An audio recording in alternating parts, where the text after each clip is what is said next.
Gatemen back home at Spillane Field for a matchup with the Brewster Whitecaps for the second time this season. Hi, everybody. Welcome into the Gatemen Pregame Show alongside Cameron Stuart and Henrique DaMour. I'm JD Raucci, getting you ready for that matchup with Brewster.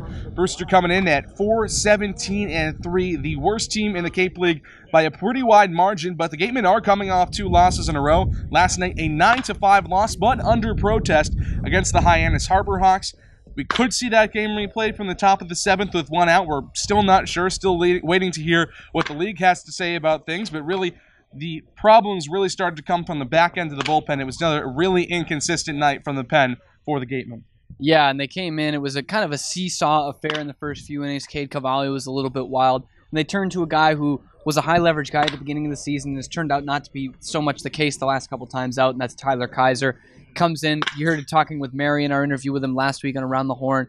He was saying he's trying to work on that slider, and it just wasn't there for him last night again. It was really flat. Had a bit of a cut fastball that was working for him at times, but allowed the Harbor Hawks to extend that lead, and that's really what did the Gatemen in. They really weren't able to bounce back from that. Obviously, the protest part of it, that was a crucial point in the game, but it was really given up by the bullpen once again, and they're struggling to find guys who they can use in those middle innings in some high-leverage situations, guys in the 5th and the 6th relieving the starter and trying to keep it going from what the starter did for them. As we've seen in the last couple of weeks, a guy like Matulovic or Waldachuk gives you a good 4 innings, and then someone like an Easton Lucas can give you another good 3 after that. And the Gatemen just haven't found that the last couple of games, and I think that's been a big part of the 2-game losing streak and definitely a big part of why they didn't win last night.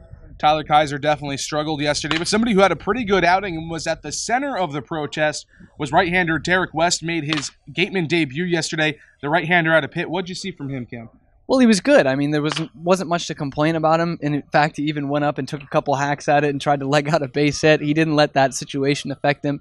But he was steady, and that's something that's a breath of fresh air to come in for the Gatemen for a guy who they signed out of another league and coming in to replace a roster spot a couple of weeks into the season. He's someone who I think we could see in those situations relieving the starter and trying to get another good inning or 2 out of the bullpen.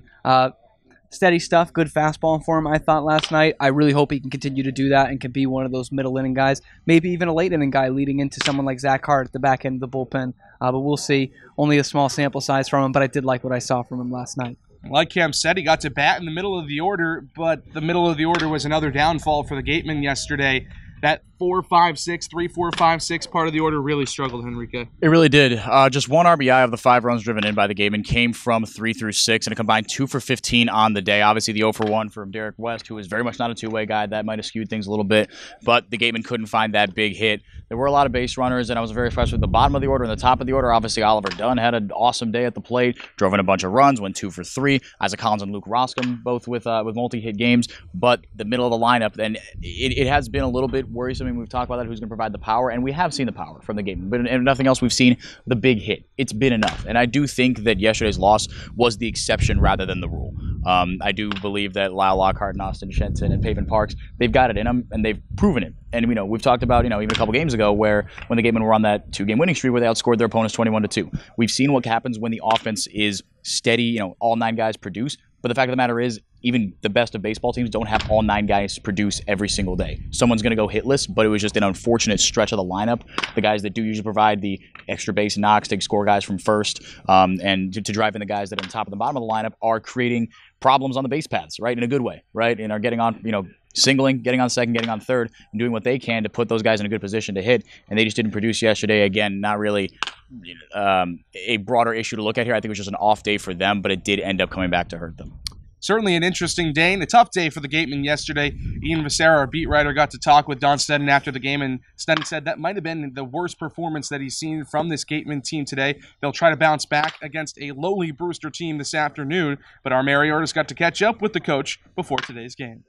Thanks, guys. So, Coach, we talked about this a little bit mid-game yesterday, but the game is being played under, or was being played under protest yesterday. Can you let us know a little bit about your argument? Well, it's not an argument, it's a fact. So the bottom line is that they just said that you couldn't bring your DH in to pitch and then allow him to come back and still hit. And that's a rule that's been in here for 15 years, unless I've got it wrong for 15 years, and 15 years umpires got it wrong. So the key is, what are they going to do about it? I don't know. That's up to the commissioner and everybody else. And when do you think that decision will be made? Have they let you know? I don't know. It wasn't today, so hopefully soon. Okay. And even with the protest, it wasn't the best game for the guys. Right. We let 24 base runners on. What needs to happen to improve that? Well, we got to let 2 base runners on, or 3. And we had some great pitching outings before this, but we walked too many guys. And the only good thing is we still managed to stay in the ball game until that very end, and then we let it go even a little bit more. But we have to pitch better. That's the bottom line in here. You have to be able to pitch. You can't give free passes. It just doesn't work. And with Connor Lunn starting tonight, what are you expecting out of him? Well, hopefully he can get his curveball over like he did last time. That's the difference in him. If he can't get that over, it's going to be a short evening for him. And the bottom of the lineup has been producing for you guys lately. What's made them so effective? Well, I mean, they're just more confidence. I think they're starting to get into the stride of being comfortable hitting a 92-mile-an-hour fastball. And that generally happens as summer wears on. So the hitters get better, the pitchers have to get better, but the hitters start catching up to them a little bit. So they can't just throw the fastball down the middle anymore like they could earlier in the season. Coach, thanks so much. After the break, we'll have more from the Gatemen Pregame Show. Gatemen Baseball is officially sponsored by Robertson's GMC, the truck professionals. Located on Cranberry Highway in Wareham, Robertson's GMC. We are professional grade. Generations for life. Welcome back to the Gatemen Pregame Show, getting you ready for the Gatemen and the Brewster Whitecaps coming up from here at Spillane Field in just about an hour or so. Should be a pretty good pitching matchup on the mound tonight. The left-hander Ben Dragani out of Michigan gets the start for Brewster. Yeah, big kid, 6'5", 220 out of the Big Ten out of Michigan. He's had 3 starts this year for Brewster, and he has been pretty solid. The only really concerning stat for him is a 1.6 whip. Even though he only got 3 walks, he's got 12 hits allowed in his 9 innings of work. 7 strikeouts, not a big power arm, but first team all freshmen in the Big Ten, 3rd team all Big Ten in general. He's had really good starts for the Whitecaps. He's gotten into trouble. He's a ground ball guy, but he's gotten out of it, and so the runs really haven't come across. Like I said, the whip is the only stat that really betrays him.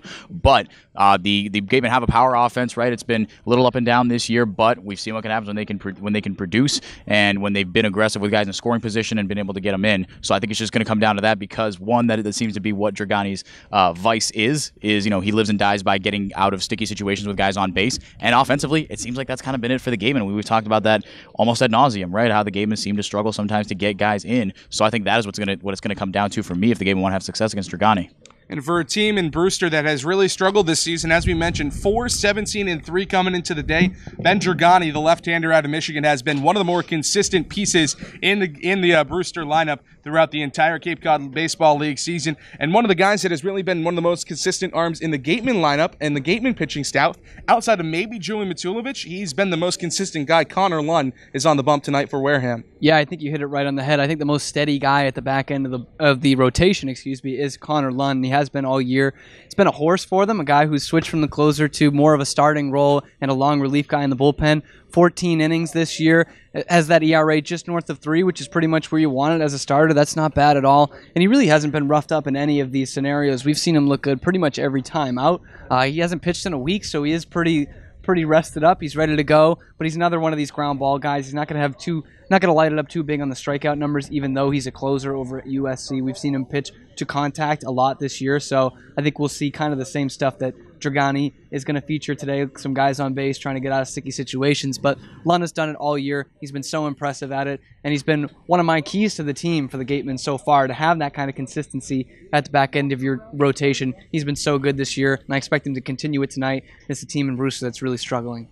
Lunn's last outing, 4 innings, 4 hits, and just 1 earned run against the Bourne Braves last week here at Spillane Field. Trying to build off that performance today, he got a chance to talk with our Marioters before today's game.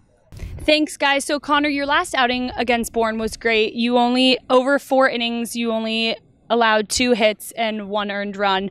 How were you able to be so effective? So I was really working on my slider. It was working really well. I had really good command of that, and I was mixing in my fastball and a little bit of a new sinker, changeup kind of thing, and so they were all kind of working, so it felt good.